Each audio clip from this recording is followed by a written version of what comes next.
Good morning, everybody.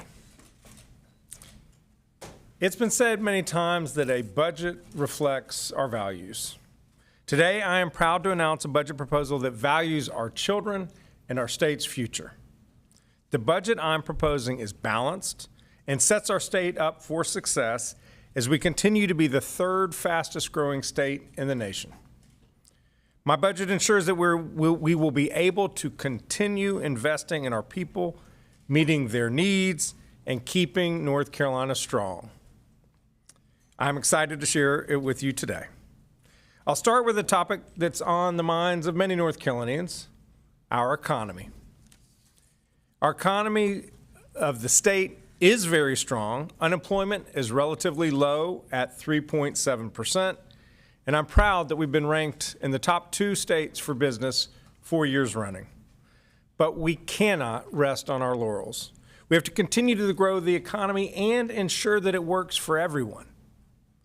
So we have to invest in our people because the people of North Carolina are our greatest asset.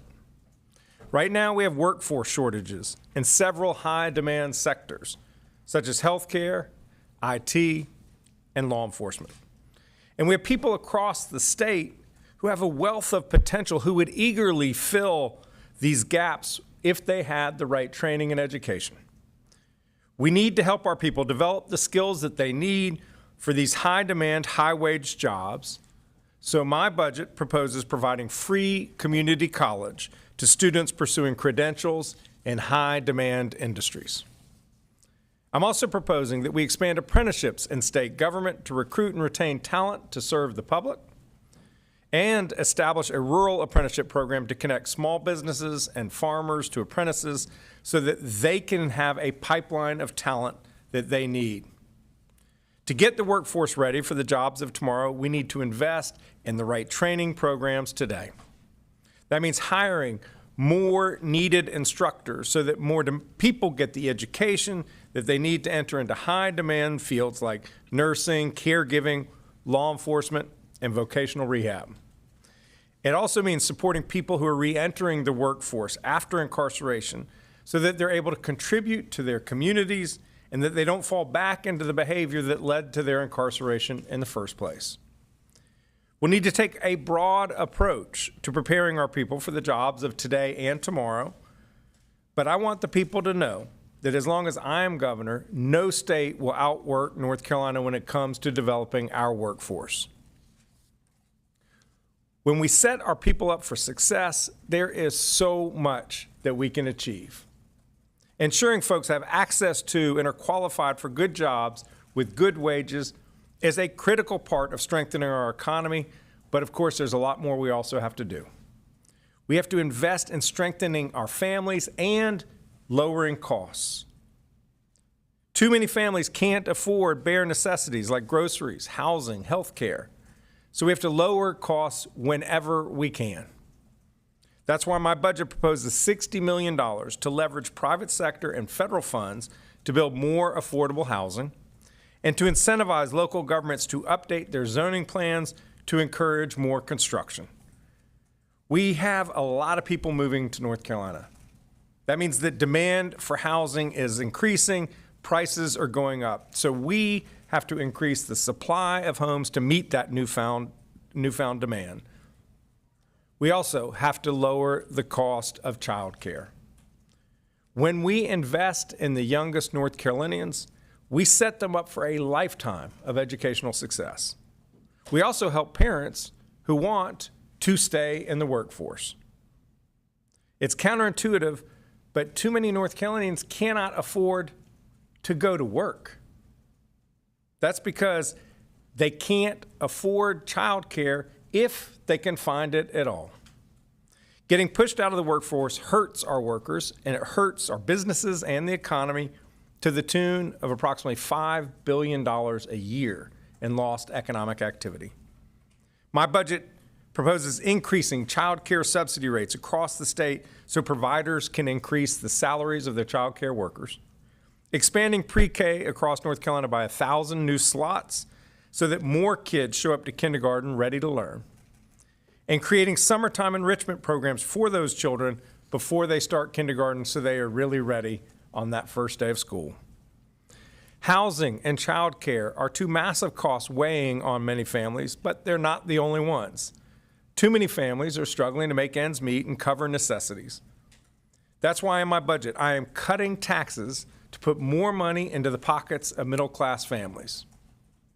My budget proposes 3 tax cuts for working families, a child and dependent care tax cut to further help parents afford the cost of childcare, a child tax credit to help offset additional expenses associated with raising a child, diapers, medicine, anything that parents need, and a working families tax cut available to all low to moderate income workers, which could mean up to $1,600 a year for certain families.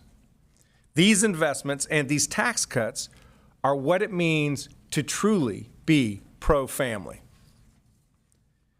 Setting our children up for success is also pro-family. We can strengthen our public schools by attracting and keeping high-quality teachers, prioritizing educational best practices, and doing everything we can to keep kids safe and well-fed. Right now, North Carolina's starting teacher pay is the second lowest in the Southeast, lower than every state that borders North Carolina, including South Carolina. My budget will make starting teacher salaries in North Carolina the highest in the Southeast, while also raising wages for experienced teachers and bringing back master's pay. By expanding the Advanced Teacher Initiative, it also gives our best teachers more responsibility to make sure our kids are learning, while also providing them a career pathway that doesn't require them to leave the classroom. That way we can address our teacher shortage and encourage our high-quality teachers to stay in the profession. We also want to extend the gains from adopting the science of reading method to our middle schools to make sure that all of our children who graduate high school can read and read well. My budget also proposes several investments that create conditions for success at school by helping kids be healthier, more focused, and safer. When students are hungry, when they're sitting at their desk and their belly is grumbling, they don't focus as well. They don't learn as well. So we are proposing free school breakfast for every North Carolina student to improve attendance, to improve health, and importantly, to improve academic success. We're also going to invest in our children's mental health. We need more support staff in our public schools, like counselors, nurses, psychologists, and social workers to address mental health challenges that too many young people are experiencing. My budget will hire more of all of these people. Our kids need to put their studies first, and they need a break from the demand of social media. So my budget proposes that we make our classrooms cell phone-free zones. Additionally, we have to keep kids safe when they're at school. So we will help secure school buildings from those who would do harm. One final piece of student well-being are the buildings themselves.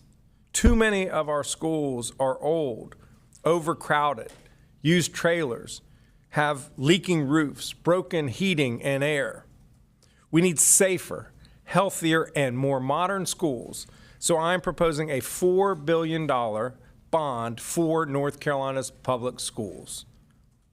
If the members of the General Assembly have any hesitation, it is easy. Let the voters decide. Let's put it on the ballot. Many of these investments I've already outlined are part of the most important job that a government does, and that's to keep the people safe. Investing in safety requires investing in the professionals who protect us. Law enforcement officers put themselves in harm's way to keep our communities safe, but widespread vacancies in law enforcement make it harder for them to do their jobs. We must make strategic investments to recruit and retain law enforcement. My budget proposes raising the salaries of all state law enforcement officers with a particular eye toward correctional officers and youth counselors. It also offers signing bonuses for basic law enforcement training graduates and out-of-state transfers who are hired here in North Carolina, whether by state or local law enforcement. Filling vacancies and making law enforcement a more attractive profession enhances the public safety. So does tackling the scourges of the opioid and fentanyl crisis.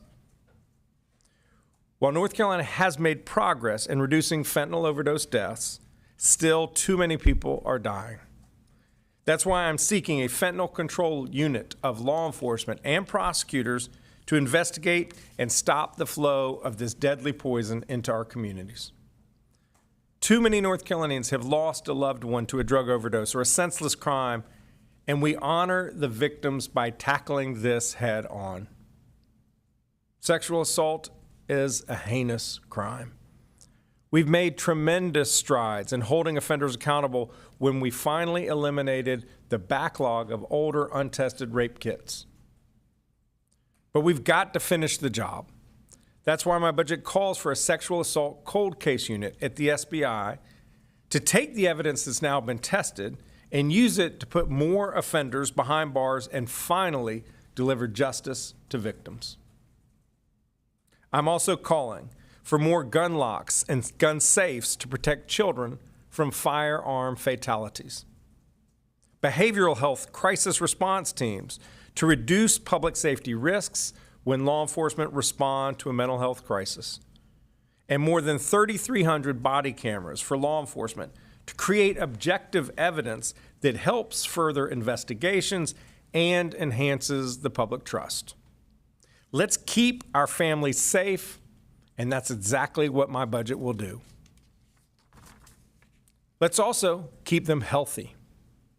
Accessing quality, affordable health care is a major challenge for too many North Carolina families, particularly those who live in rural North Carolina.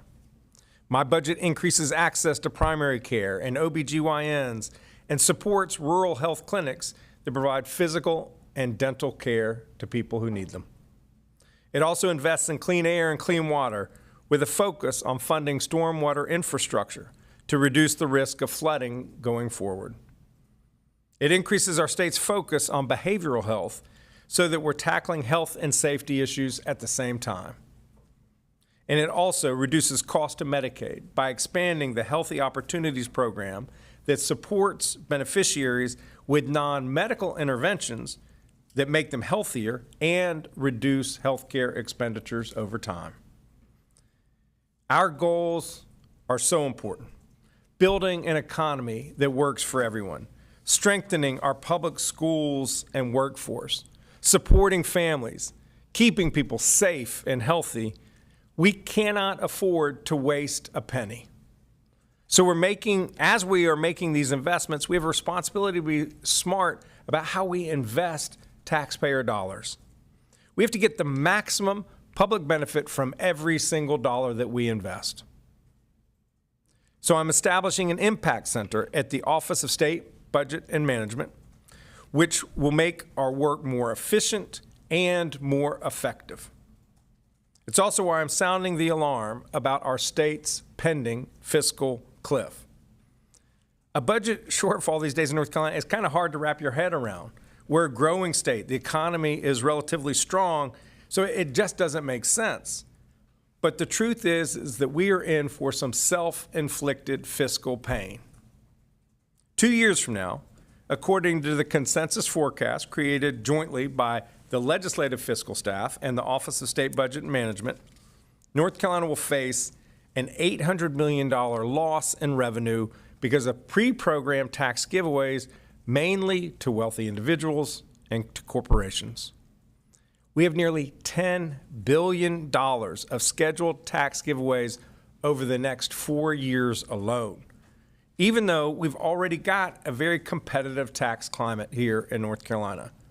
Kristen will follow my presentation with more details about this issue, but know this, that if we go through with these tax breaks, predominantly for the wealthy, we will be undermining critical elements of what makes North Carolina such an incredible state.